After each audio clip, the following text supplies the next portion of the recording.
یہ وہ لوگ ہیں جو عظیم محلات میں رہتے ہیں، جہاں ہر کمرہ شان و شوکت سے بڑا ہوتا ہے، جہاں سونے سے سجے ہوئے میزوں پر کھانا پیش کیا جاتا ہے اور ہر چیز کی چمک دمک رویل گرینڈیر کی ریفلیکشن کرتی ہے۔ ان کی ہر حرکت، چاہے وہ بیٹھنا ہو یا بات کرنا، ایک مخصوص اور قدیم روایت کے تحت طے ہوتی ہے جو نسلوں سے چلی آ رہی ہے۔ خوش آمدید شاہی پروٹوکولز کی اس دنیا میں جہاں ہر قدم کی اہمیت ہوتی ہے، یہاں روایت ہی طاقت کا نشان ہے۔ شاہی پروٹوکول ایک ایسا قدیم نظام ہے جس میں خاص رولز اینڈ ریگولیشن شامل ہیں، جس کا مقصد بادشاہوں، ملکاؤں اور شاہی خاندانوں کے درمیان عزت، طاقت اور درجہ بندی کو قائم رکھنا ہے۔ یہ صرف وہ پرانی رسمیں نہیں ہیں جو وقت کے ساتھ ختم ہو گئی ہیں، بلکہ آج بھی ان پر عمل کیا جا رہا ہے۔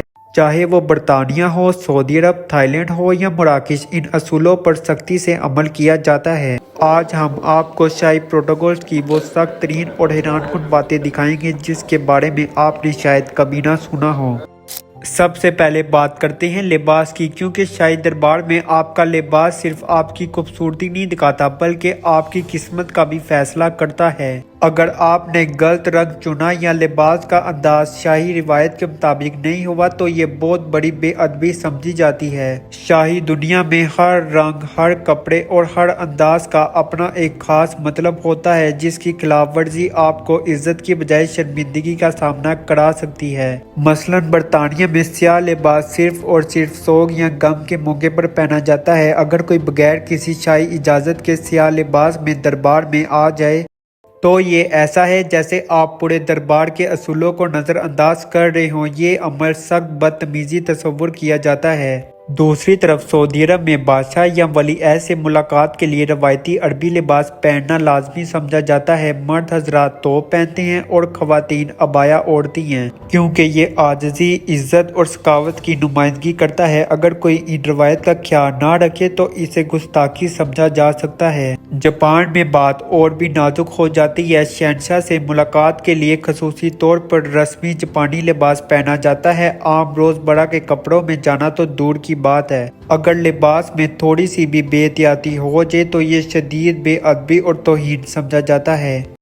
کسی بادشاہ یا ملکہ کے ساتھ کھانے کا عمل محض بھوک مٹانے کے لیے نہیں ہوتا، یہ ایک مقدس رسم ہوتی ہے، ایک ایسی رسم جس میں ہر حرکت، ہر نوالا اور ہر اشارہ صدیوں پرانی روایت کی عکاسی کرتا ہے۔ شاہی دعوت میں آپ کے بیٹھنے کا انداز، کھانے کی شروعات کا وقت، یہاں تک کہ پانی پینے کا طریقہ بھی مخصوص اصولوں کا پابند ہوتا ہے۔ ایک چھوٹی سی غلطی اور آپ پوری فیملی میں رسوا ہو سکتے ہیں۔ مثال کے طور پر برطانیہ کے شاہی خاندان میں ایک سخت اصول ہے، جیسے ہی بادشاہ یا ملکہ کھانے سے ہاتھ کھینچ لیتے ہیں، اس لمحے ہر فرد کو چاہیے اس کی پلیٹ میں کھانا بچا ہو یا نہ ہو فوراً کھانے سے رک جانا ہوتا ہے۔ کوئی اضافی نوالا لینا بدتمیزی سمجھا جاتا ہے۔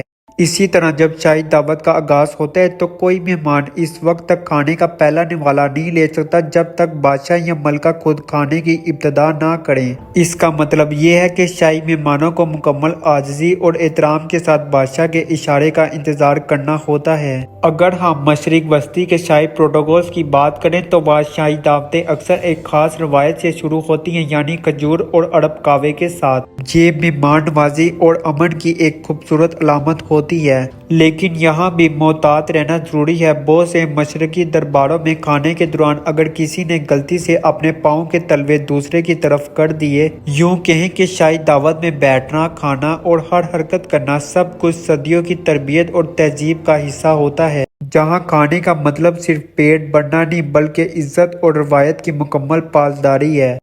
اگر آپ یہ سمجھتے ہیں کہ ہاتھ ملانا ایک عام سی بات ہے تو شاید دنیا میں یہ تصور بالکل مختلف ہے۔ یہاں ہاتھ ملانا صرف ملاقات کا طریقہ نہیں بلکہ عزت، رتبے اور روایت کا ایک خاص اشارہ ہوتا ہے۔ ذرا سی غلطی جیسے ہاتھ پہلے بڑھا دینا یا غلط انداز میں سلام کرنا صدیوں پرانی عظمت اور تہذیب کی توہین بن سکتی ہے۔ برطانیہ میں مرد حضرات سر کو ہلکا سا جھکاتے ہیں اور خواتین روایتی انداز میں تھوڑا سا جھکاؤ کرتی ہیں۔ اگر آپ ملکہ سے مل رہے ہوں تو اس وقت اس کا ہاتھ نہ چھوئیں جب تک وہ خود نہ بڑھائے، کیونکہ خود سے ہاتھ بڑھانا سخت گستاخی سمجھی جاتی ہے۔ سعودی عرب میں ہاتھ ملانے کے بعد اکثر لوگ اپنا ہاتھ دل پر رکھتے ہیں۔ یہ اخلاص، احترام اور مہمان نوازی کا خوبصورت انداز ہے۔ تھائی لینڈ میں بادشاہ کو وائی کے ذریعے سلام کیا جاتا ہے، یعنی دعا کی طرح دونوں ہاتھ جوڑ کر تھوڑا سا جھکا کر۔ لیکن ایک خاص بات یاد رکھیں، ہاتھ جوڑنے کی اونچائی بادشاہ کے درجے سے نیچے ہونی چاہیے، کیونکہ زیادہ اونچائی پر ہاتھ جوڑنا توہین کے مترادف ہو سکتا ہے۔ جاپان میں تو شاہی سلام اور بھی نازک معاملہ ہے۔ شہنشاہ کے سامنے جھکاؤ اتنا گہرا ہونا چاہیے کہ وہ عاجزی اور احترام کو ظاہر کرے، یعنی صرف ایک چھوٹا سا اشارہ، ایک معمولی سی حرکت اور آپ کسی ایسی روایت کی خلاف ورزی کر سکتے ہیں جو نسلوں سے قائم ہے۔ شاہی پروٹوکول توڑنا صرف ایک چھوٹی سی بدتمیزی نہیں ہوتی، بلکہ بعض اوقات یہ اتنا بڑا مسئلہ بن جاتا ہے کہ بین الاقوامی میڈیا میں اسکینڈل بن کر چھا جاتا ہے۔ شاہی دنیا میں ہر قدم، ہر حرکت اور ہر لفظ کے پیچھے گہرے اصول اور روایت چھپی ہوتی ہے۔ اگر آپ ان اصولوں کی ذرا سی بھی خلاف ورزی کریں تو چاہے آپ عام انسان ہوں یا کوئی بڑا سیاستدان، اس کا انجام ذلت، شرمندگی اور کبھی کبھار بین الاقوامی تنازع کی صورت میں نکل سکتا ہے۔ ایک مشہور واقعہ اس وقت پیش آیا جب امریکہ کی سابق خاتون اول مشیل اوباما نے الزابیتھ کو گلے لگا لیا۔ یہ ایک محبت بڑا لمحہ ضرور تھا، مگر شاہی روایت کے سخت دائرے میں یہ عمل بہت بڑی خلاف ورزی سمجھا گیا۔ برطانوی شاہی ادب میں جسمانی رابطہ خاص طور پر ملکہ کے ساتھ صرف اسی وقت جائز سمجھا جاتا ہے جب وہ خود پہل کرے۔ اسی طرح کئی موقعوں پر سیاستدان کو اس وقت تنقید کا نشانہ بننا پڑا جب وہ کسی شاہی شخصیت کے بیٹھنے سے پہلے خود بیٹھ گئے۔ شاہی دنیا میں یہ سمجھا جاتا ہے کہ تخت پر بیٹھنے والا پہلے بیٹھے، باقی سب بعد میں۔ اس اصول کی خلاف ورزی کو انتہائی گستاخی تصور کیا جاتا ہے۔ عرب درباروں میں اگر کوئی شخص بادشاہ کو گلب لقب سے پکار دے یا ان کے رسمی سٹائل کو نظر انداز کر دے تو بعض اوقات اسے فوراً محفل سے نکال دیا جاتا ہے، کیونکہ یہ عزت اور مرتبے کی سیدھی توہین سمجھی جاتی ہے۔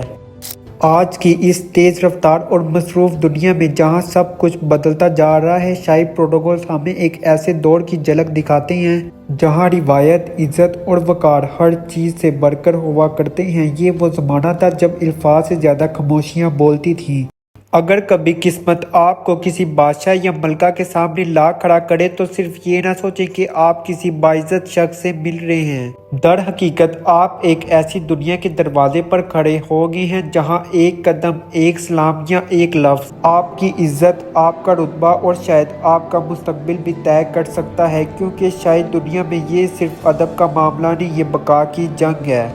اگر آپ کو یہ ویڈیو پسند آئی ہے تو اس ویڈیو کو لائک کریں اور مزید ایسی ویڈیوز دیکھنے کے لیے ہمارے چینل کو سبسکرائب کریں۔